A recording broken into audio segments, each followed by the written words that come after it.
bonjour à toutes et à tous. Je suis Yann Ferrari, en charge de la programmation. Je viens simplement moi, introduire en 30 secondes cet atelier. Très ravi d'accueillir Online pour cette présentation. On est sur un temps de 50 minutes à peu près, hein, compris questions-réponses. Donc, il fera une présentation. Et puis après, l'idée aussi, c'est que ce soit interactif, qu'il y ait des questions-réponses. Tout cet atelier donc, sera filmé, enregistré. Donc, vous pourrez revoir cette présentation. Et également, on fera tourner les micros pour les questions. Et si vous avez des questions, on vous demandera simplement de bien poser dans le micro, parce que comme c'est enregistré, sinon on n'entend pas la question après caméra. Voilà, je vous laisse la parole. Merci. Merci Yann.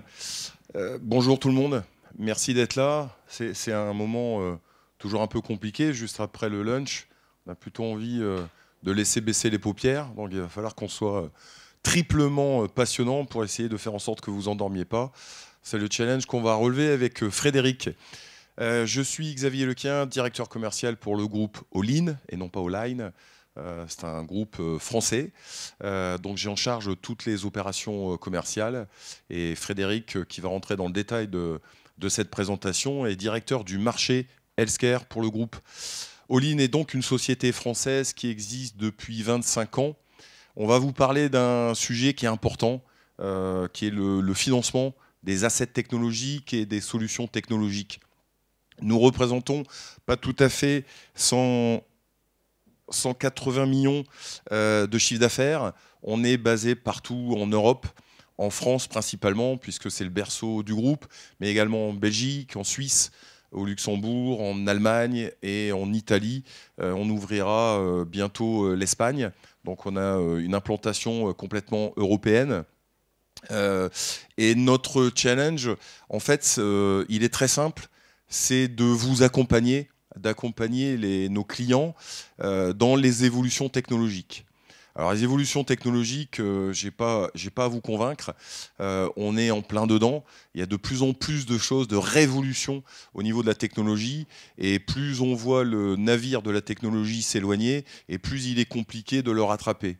Donc on va proposer des solutions de financement très spécialisé pour accompagner nos clients et surtout vous allez voir le tout dans une démarche très responsable puisqu'on va parler de reconditionnement, on va parler également d'entreprises adaptées puisqu'on a un tiers de nos effectifs basés dans le sud de la France qui sont des travailleurs en situation de handicap et qui tous les jours reconditionnent des laptops, des smartphones et des dispositifs médicaux.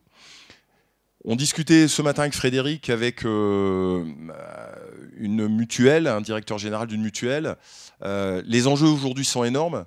Et quand on parle notamment de reconditionnement, si je vous pose la question de savoir combien il faut de kilos de matières premières pour faire un laptop, si quelqu'un a la réponse, je suis preneur. Mais généralement, on est très loin du compte.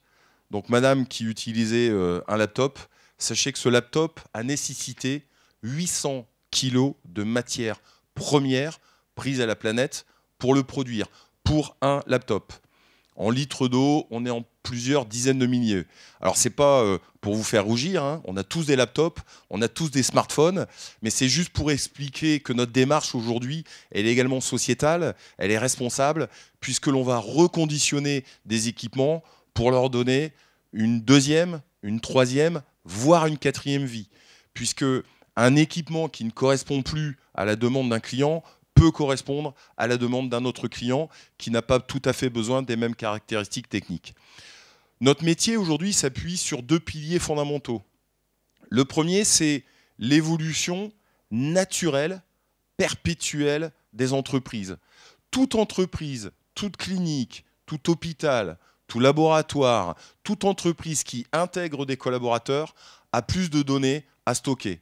Toute entreprise digne de ce nom a plus de fournisseurs, a plus de clients et donc a plus de données à stocker. Et donc forcément, tout cela, si on ajoute en plus la RGPD, la réglementation générale de la protection des données, qui aujourd'hui nous demande, nous oblige de stocker la donnée d'une manière très protégée, très sûre, chacun ne pouvant pas accéder à des données comme il le souhaite, Tout cela est très évolutif et oblige l'entreprise à revoir son système d'information, à revoir la gestion de ses devices.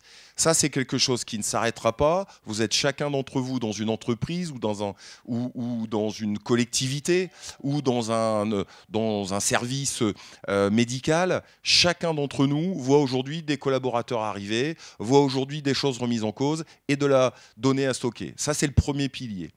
Le deuxième pilier, c'est l'environnement économique dans lequel on vit. L'environnement économique dans lequel on vit, il est fait de constructeurs et d'éditeurs qui ont un marketing particulièrement agressif, dans le bon sens du terme, puisque cette agressivité, c'est au service de la technologie pour inventer de la technologie qui soit plus utile à l'entreprise, mais qui vient remplacer de manière souvent très prématurée des équipements qui peuvent encore avoir une utilité.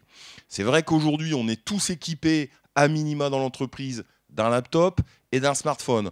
Quand vous regardez, pour ne pas les citer, les constructeurs américains comme Apple ou des constructeurs comme Samsung ou des constructeurs comme GE, comme Philips, comme Siemens, comme IBM, comme Lenovo, comme HP, ils ont un point commun: l'obsession de trouver la nouvelle technologie. L'obsession de trouver le nouveau smartphone, celui qui ira plus vite, celui qui a le plus de fonctionnalités. Les éditeurs s'amusent quelque part à remplacer des versions de logiciels. Donc ce deuxième pilier de l'obsolescence technologique, programmée à relativement court terme, durée d'utilisation d'un smartphone dans l'entreprise aujourd'hui moyenne en Europe, 26 mois. On garde un smartphone 26 mois, on le change. Durée d'utilisation moyenne d'un laptop en entreprise aujourd'hui, moins de 40 mois. Au bout de 40 mois, donc à peine 3 ans et demi, on le change. Donc ce deuxième pilier de l'obsolescence nous a amené, nous le groupe All-in, depuis 25 ans, à nous poser la question de savoir comment vous aider, comment aider nos clients à mieux aborder ces évolutions permanentes, obligatoires, et ce marketing des constructeurs.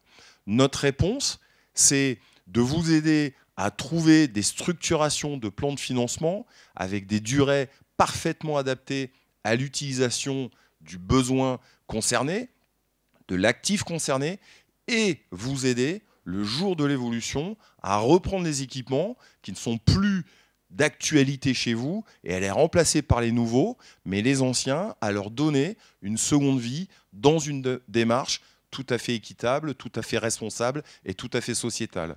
Voilà notre métier. On va rentrer un petit peu plus dans le détail de l'environnement healthcare et de la transformation numérique. C'est la partie de Frédéric Martin, encore une fois, qui est directeur de marché de cette partie chez All-in. Merci Xavier et bonjour à toutes et tous. Donc effectivement, dans cet environnement, la transformation numérique au sens global du terme est en marche. Quelques chiffres à suivre. En 2020, 80% des entreprises déclaraient avoir déployé des solutions numériques pour tout un tas de sujets divers. J'en liste ici quelques-uns. Au premier lieu, fidéliser leurs collaborateurs, mais aussi conserver et améliorer les performances de l'entreprise en redéfinissant des process. Améliorer également significativement l'expérience client, je parle là au sens large, on n'est pas encore dans le monde de la santé, et aussi innover bien sûr par le biais de nouveaux concepts et de nouveaux produits. Si on en vient un petit peu au sujet de cette université de la e-santé, évidemment cette transformation numérique, elle a lieu dans les établissements de santé et on voit aujourd'hui qu'elle est là évidemment pour simplifier la vie des professionnels de santé. Il faut savoir qu'on est face aussi à un défi aujourd'hui qui est extrêmement démographique. Si on prend là encore quelques chiffres, en 2050, on aura un nombre de personnes de plus de 60 ans qui aura doublé. À l'échelle mondiale, les plus de 80 ans seront 4 fois plus présents. Et de fait, le système de santé va subir une pression sur son financement, sur sa capacité évidemment d'accueil et sur la disponibilité des personnels pour pouvoir gérer finalement cette situation démographique. Et en plus de cela, on a une volonté de plus en plus forte de la part des patients et de tout à chacun de pouvoir vieillir à domicile. Donc, on a un système de santé qui va devoir se transformer et qui va devoir évoluer vers une médecine qui sera à la fois un peu plus personnalisée, à la fois participative, mais aussi préventive et prédictive. Donc, dans tout cet environnement, All-in va pouvoir intervenir avec différentes solutions que nous verrons tout à l'heure. Également, il faut répondre aussi aux attentes des patients. On sera tous demain un potentiel patient. Et on voit aujourd'hui que ces attentes sont liées à cette transformation numérique. J'en cite ici quelques-unes. C'est prendre des rendez-vous en ligne, c'est pouvoir accéder et gérer en ligne à son dossier médical, c'est communiquer en ligne avec son médecin, disposer d'objets connectés permettant un meilleur suivi de cas de maladies chroniques notamment, disposer de cartes vitales directement liées à son smartphone, et puis c'est aussi pouvoir avoir la possibilité de retourner le plus rapidement possible à son domicile. Et on voit aussi que les patients préfèrent être chez eux en cas d'hospitalisation ou de soins post-opératoires. Donc, se redéfinissent, je dirais, certaines priorités métiers et des enjeux qui sont numériques. L'évolution des métiers au sein des structures de santé. On voit arriver évidemment l'avènement de la télémédecine, aussi de la robotisation, de l'intelligence artificielle, de tout l'aspect analytique et cognitif des données. On a l'interaction patient qui va être extrêmement développée à travers des portails web, l'autonomie de la prise en charge, à travers des objets connectés, et aussi une collaboration médicale avec un partage de données, de messagerie sécurisée et une ouverture du système informatique hospitalier. Cependant, les structures de soins devront répondre à un certain type d'enjeux forts, que sont 1. La maîtrise des dépenses, 2. Fédérer cet ensemble d'écosystèmes pour bénéficier d'une valeur ajoutée et bénéficier des échanges d'informations, optimiser également l'intervention des acteurs au sein du parcours de santé en préservant bien évidemment la qualité des soins et garantir, et ça c'est très important, la protection des données de santé. Le Covid, évidemment, a été un accélérateur de cette transition numérique. On s'est rendu compte évidemment qu'il fallait mettre en place un certain nombre de choses. Aujourd'hui, encore 2 chiffres, 60% des hôpitaux, des établissements de santé font une priorité à l'accès aux données sur leur système d'information clinique à des fins d'analyse et de reporting. Et 58% des établissements ont le projet, évidemment, de développer des outils web et des outils online pour leurs patients. Cependant, c'est là où All-in a tout un intérêt d'acteur, c'est que le premier frein à toute cette transition numérique, c'est le financement. Aujourd'hui, il y a une inégalité très très forte entre les établissements dans leur capacité à pouvoir mener cette transition numérique parce qu'aujourd'hui, ils n'ont pas les capacités de financement pour le faire ou le mener au bout. Après, j'ai mis deux ou trois sujets qui les bloquent aussi. Évidemment, l'interopérabilité entre les logiciels, l'organisation entre les établissements et la mise en place de stratégies partagées. Aujourd'hui, All-in va pouvoir intervenir sur l'ensemble des projets, j'ai un petit peu mis là sous forme d'un nuage, c'est-à-dire on sera capable de prendre en charge des projets d'objets connectés, des projets d'intelligence artificielle, de robotique, d'e-learning, de cybersécurité, à travers la capacité que l'on a de pouvoir proposer des ordres de financement, tout inclus, qui vont pouvoir prendre en charge à la fois toute la partie technologique matérielle, mais aussi toute la partie logicielle, toute la partie prestation de services qui est associée, et dans une démarche, comme disait tout à l'heure Xavier, RSE équitable.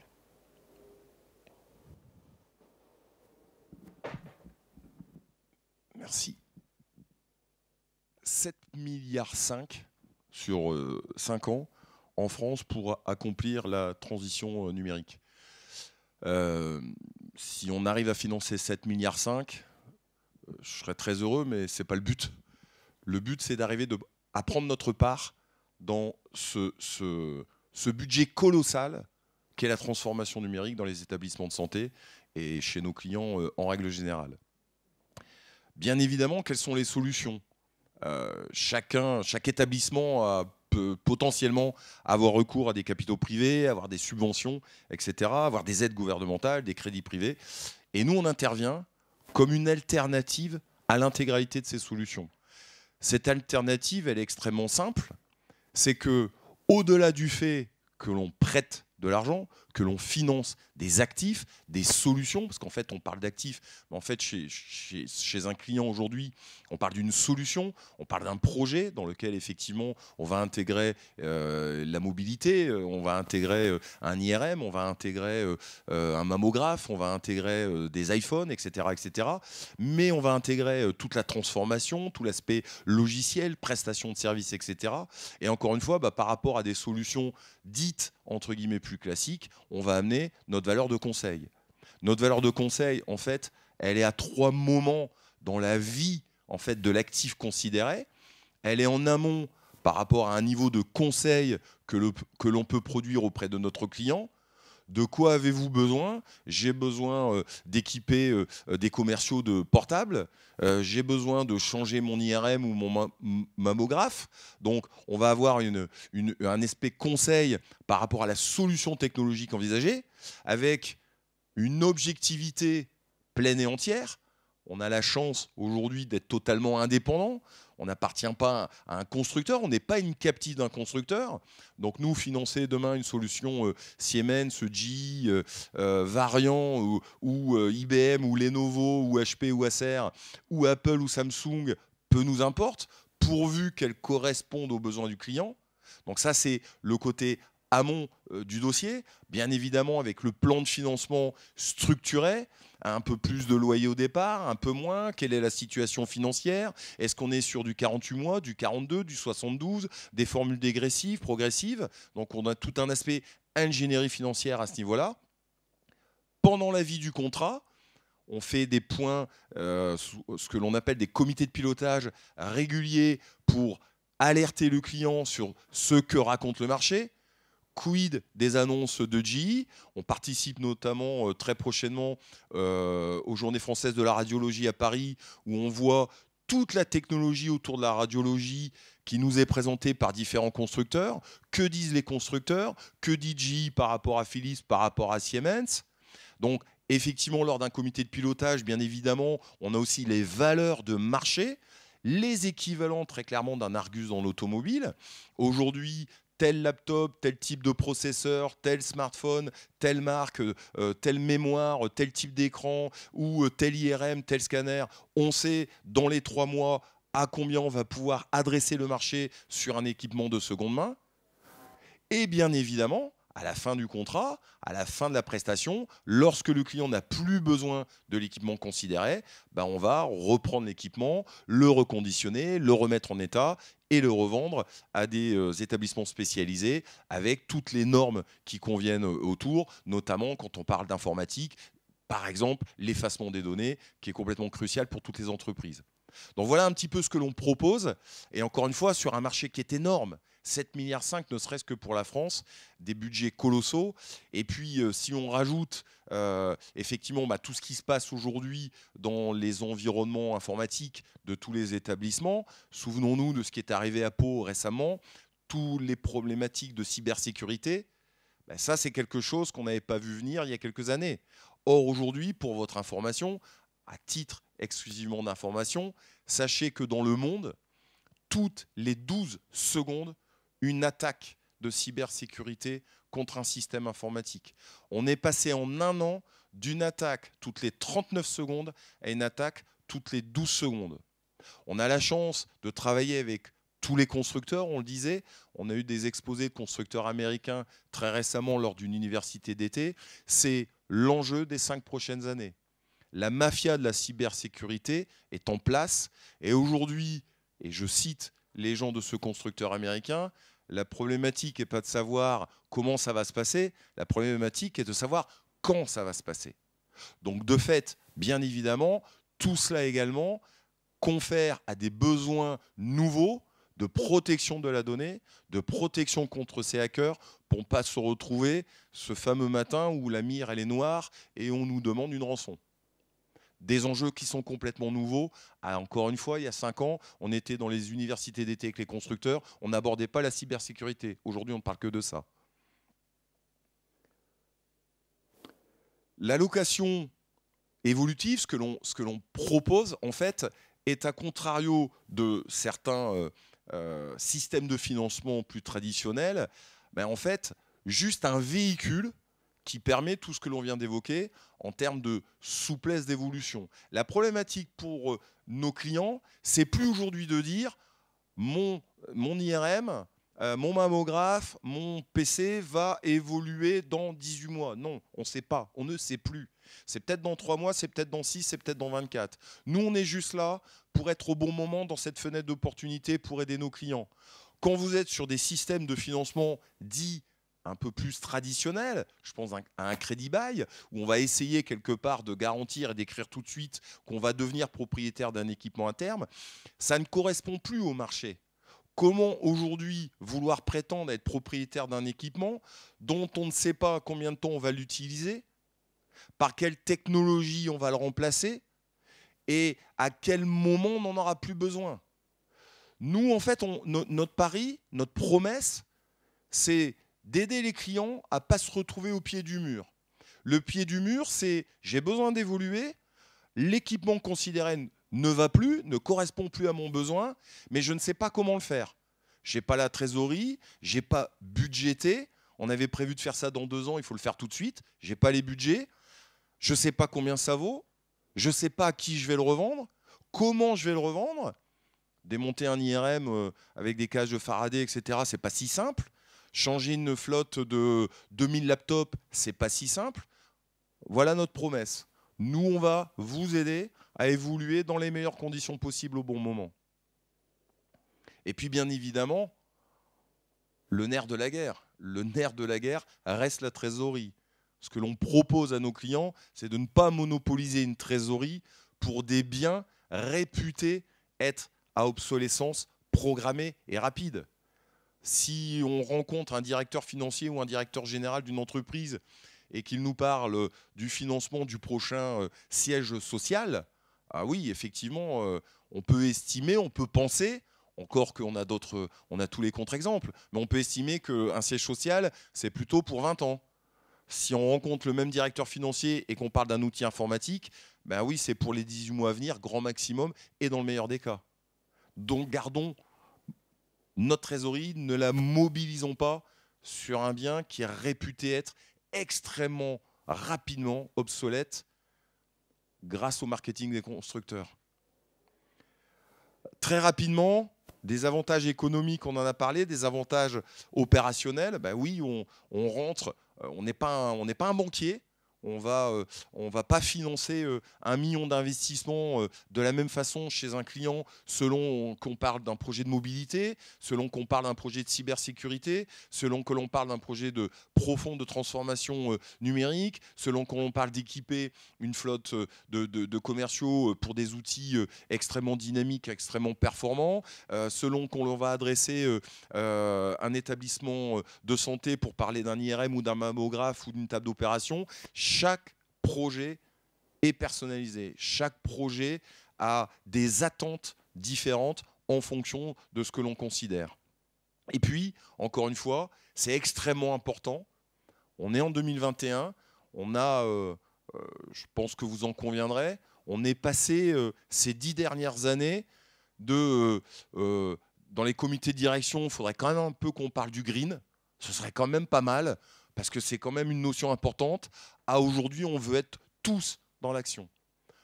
Toutes les entreprises aujourd'hui veulent de plus en plus s'inscrire dans des démarches RSE. On a des clients qui nous demandent de les aider dans des bilans RSE. En les aidant simplement, par exemple, en prouvant qu'en ayant repris tel type d'équipement, et en ayant financé des équipements de seconde main, on a fait gagner ces fameux 800 kg par laptop de matières premières à la planète ou ces milliers de litres d'eau. De plus en plus, on veut être dans l'éco-responsable. Nous, on a pris ce pari il y a déjà quelques années. On a notamment un taux d'employabilité de personnes en situation de handicap extrêmement important, puisqu'on est pratiquement à 25%, avec des gens qui sont heureux de travailler le matin, avec des gens qui sont extrêmement performants et avec des gens avec lesquels on est heureux de vivre cette aventure.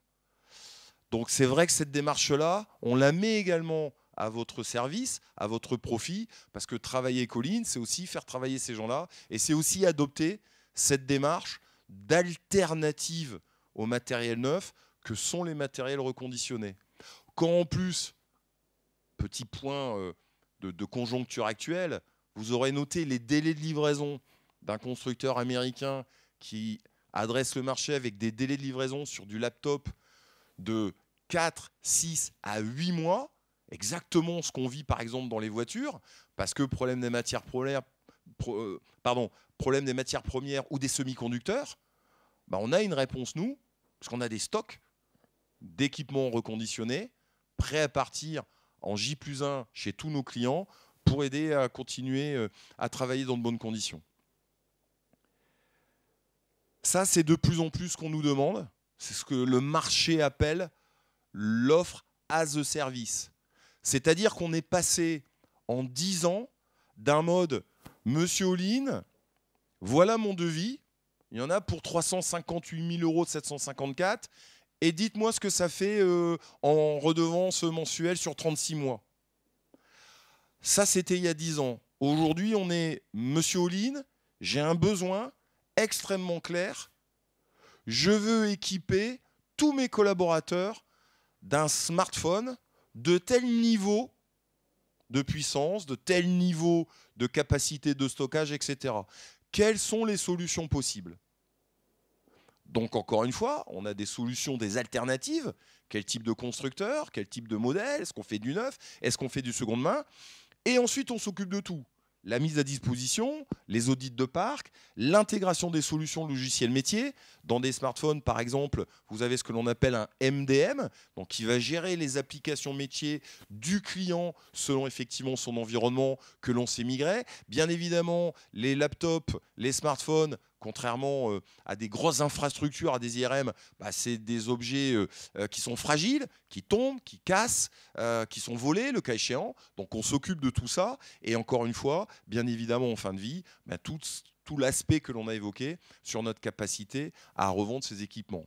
Pour votre information, par exemple, si certains d'entre vous ont des adolescents qui vont sur des sites qui proposent des équipements reconditionnés, qui s'appellent par exemple Back Market, bah, sachez par exemple qu'un tiers des smartphones que votre adolescent va pouvoir acheter sur Back Market vient de nos usines. Ce sont des équipements qu'on a récupérés de chez vous, de chez nos clients, que l'on a remis en état, que l'on a réparé, auxquels on a peut-être changé une vitre, auxquels on a peut-être changé un appareil photo, etc., etc. Ils sont reconditionnés, ça veut dire remis en état neuf, assorti d'une nouvelle garantie et revendu sur le marché. Et Back Market est un de nos plus gros clients. Donc voilà un petit peu le cycle de vie en fait, d'une utilisation au départ chez un client jusqu'à une deuxième, voire une troisième vie. Aujourd'hui, encore une fois, tous les équipements informatiques, tous les équipements et dispositifs médicaux ont une caractéristique. Contrairement aux voitures, ça ne prend pas de kilomètres. Donc ça veut dire que bien entretenu, bien maintenu, bien réparé, bien suivi, ça peut faire quelques années.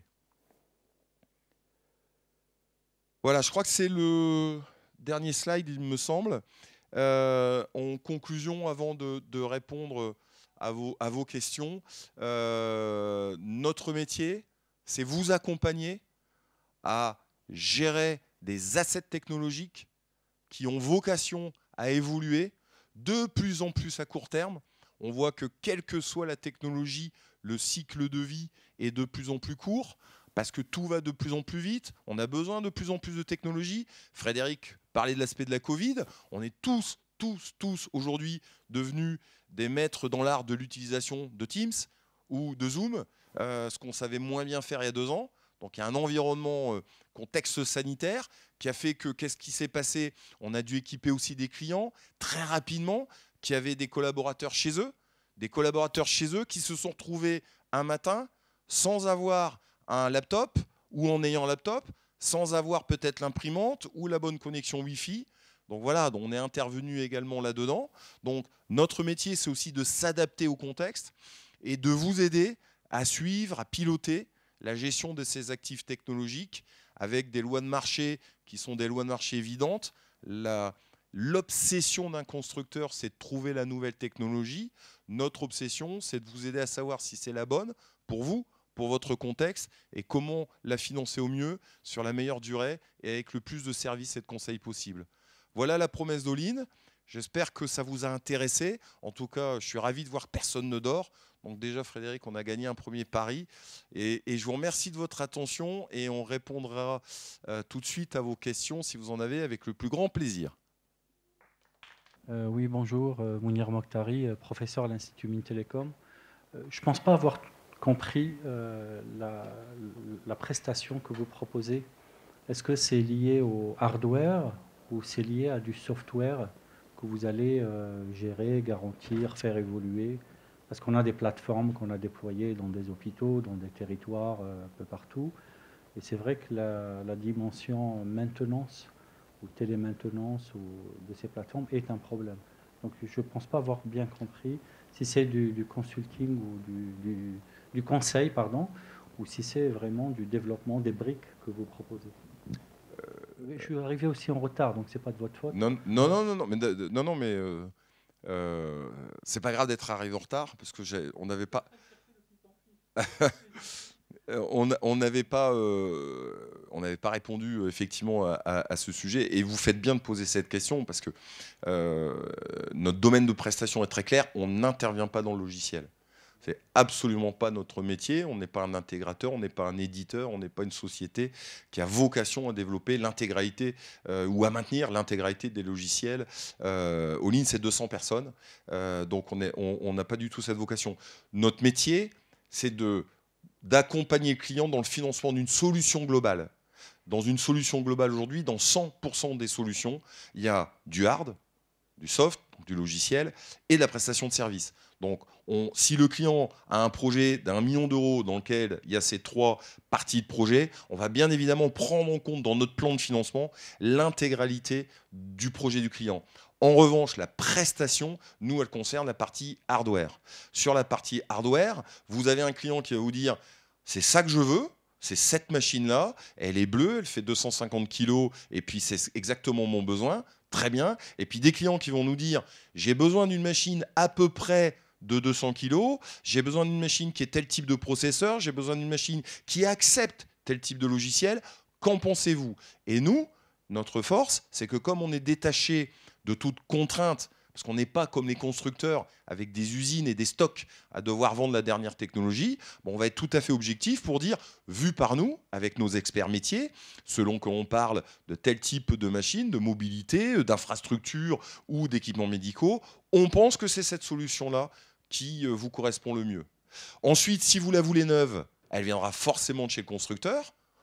Si vous la voulez, grâce à une alternative qu'on peut vous proposer, reconditionnée, elle viendra de nos stocks. Mais effectivement, vous faites bien, je pense que c'est important de le préciser, notre valeur ajoutée, c'est le financement de la solution du projet du client, dans lequel on intègre toutes les composantes, hard, soft, prestation de service, et quand on rentre dans le détail, c'est sur le hardware qu'on va avoir notre expertise.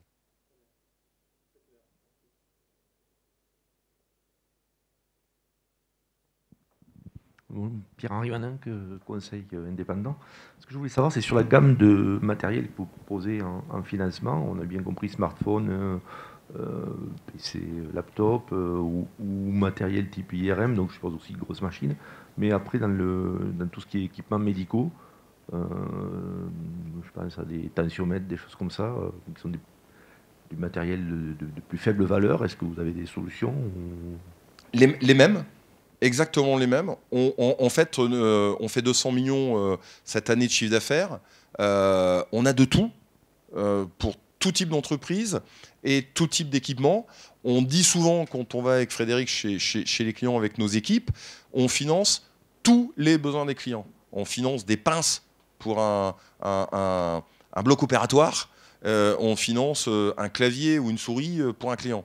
Donc, 100% des équipements peuvent être financés et on a de plus en plus des solutions et des alternatives de seconde main sur la majorité des équipements. Par contre, de manière extrêmement claire, on n'a pas exactement le même catalogue que tous les constructeurs.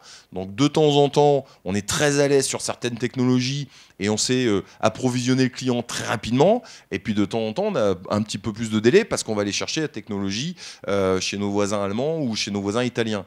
Mais en tout cas, on sait intervenir sur tout type d'équipement. Pour vous donner une idée, les plus petits dossiers chez nous en termes de financement sont de 8 000, 12 000 euros. Et le plus gros l'année dernière, il a fait 4,5 millions. Vous voyez, l'écart, il est plutôt assez important, selon, encore une fois, les besoins du client et son besoin de technologie et son projet.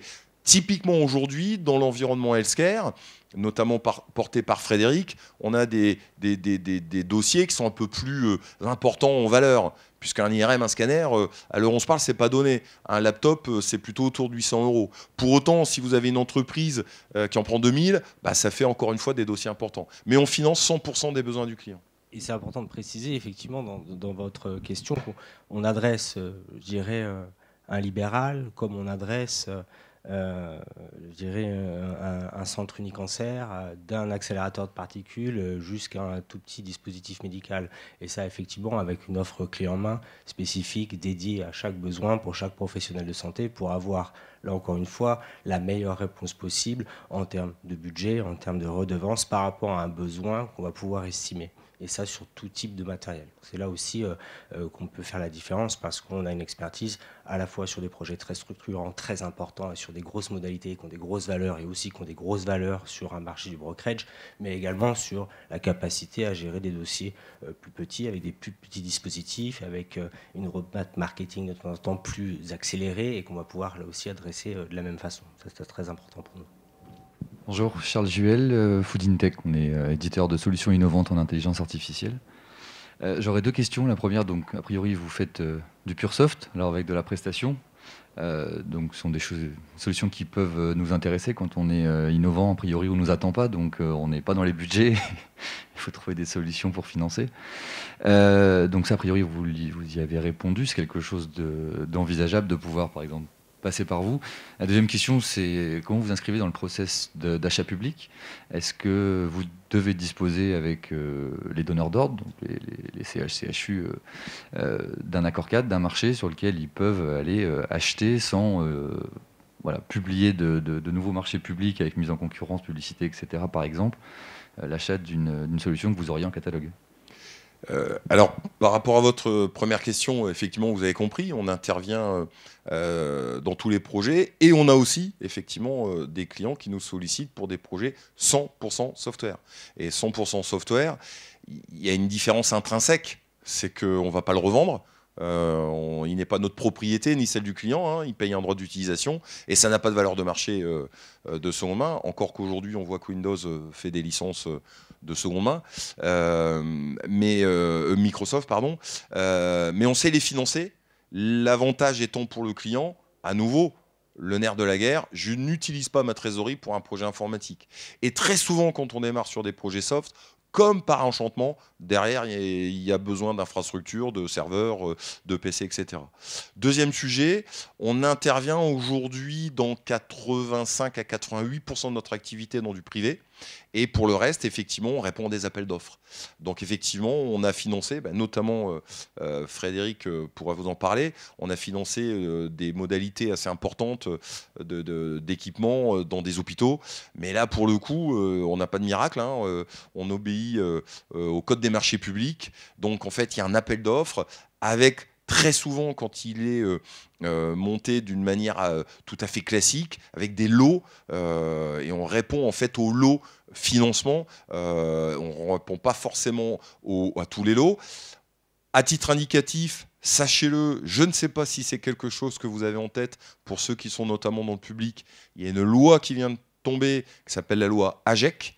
La loi AGEC oblige depuis le 1er janvier 2021 à avoir dans la parution de l'appel d'offres, enfin dans la réponse à l'appel d'offres, un organisme étant capable de fournir 20% des équipements en reconditionné si l'appel d'offres le permet. Ça veut dire typiquement qu'un hôpital aujourd'hui qui souhaite s'équiper de 1000 laptops a l'obligation d'avoir une réponse d'un compétiteur avec 200 laptops reconditionnés.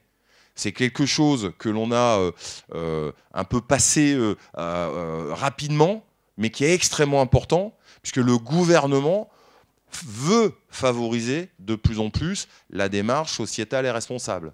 Donc on voit aujourd'hui, on a gagné il y a quelques semaines un conseil général en Bretagne avec l'obligation dans notre lot de financement de fournir 20% des équipements qui étaient des équipements informatiques en seconde main.